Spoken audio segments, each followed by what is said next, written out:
Extended hanggang May 15 ang tinaguriang household lockdown sa Pampanga kahit na nasa ilalim ng MGCQ ang lalawigan.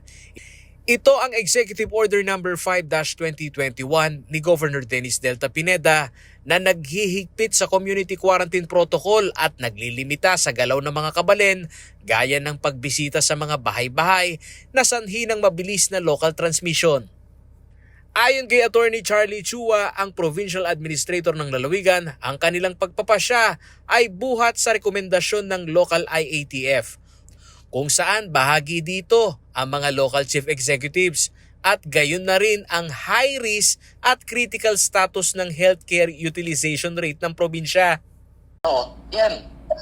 Biro mo, meron tayong 3,255 active COVID cases. Nasaan yung mga ito? Andiyan yan sa ating mga hospital. Kaya siguro, ganyan yung status ng ating healthcare utilization rate, no? At sa isolation facilities natin. Kaya yung ating mga isolation facilities napupuno din, no? Kasi nandiyan itong ating mga active cases. Kailangan natin pababain to. Dahil kung hindi bababa ito, saan natin sila ilalagay? Sa annex ng extension ng EO No. 5, kalakip na naipresenta ang datos ng DOH na as of April 26, 2021, nasa 74.40% ang healthcare utilization rate ng Pampanga. Ibig sabihin, 645 sa 867 na COVID-19 beds nito ang okupado at itinuturing itong nasa high-risk level.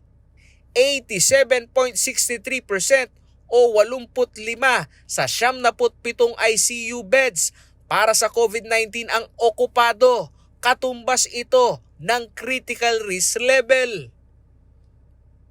74.50 naman ang occupancy rate ng COVID-19 ward ng probinsya.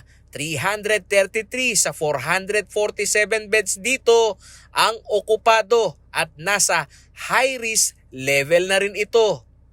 221 naman sa 323 isolation beds ng Pampanga ang okupado rin. Katumbas ito ng 68.73% occupancy rate na nasa moderate risk level. Sa kondisyong ito, sinabi ni Chua, hindi maaaring ikompromiso ang pagluluwag o panunumbalik ng mga dati ng nakasanayan na pangangapit bahay o gathering. At dapat ipagpatuloy ang pagpapatupad ng curfew hours sa mas pinaaga na alas 8 ng gabi hanggang alas 5 ng umaga. At liquor ban. Paliwanag ni Chua, ang EO No. 5 ay hindi mahigpit na lockdown gaya ng MECQ. Hindi naman yung EO No. 5 natin, yung iba mali yung interpretasyon, no? Sinasabi may lockdown sa probinsya. Walang lockdown sa probinsya. Pinapayagan natin makapag-operate lahat ng mga establishment allowed under MGCQ, no? Yung mga establishment allowed, pwede naman mag-operate yan. Yung mga trabahador, workers, maging buntis man yan o may comorbidities yan, pagka magtatrabaho ka, allowed ka naman lumabas. Sinabi ni Chua, ang deliberasyon ng extension ng EO ay buhat din sa kahilingan ng mga alkalde sa Pampanga at konsultasyon sa mga business sector. Household lockdown ang ginagamit na termino noon ni Governor Pineda para hikayatin ang mga kabalen na protektahan ang kanilang pamamahay.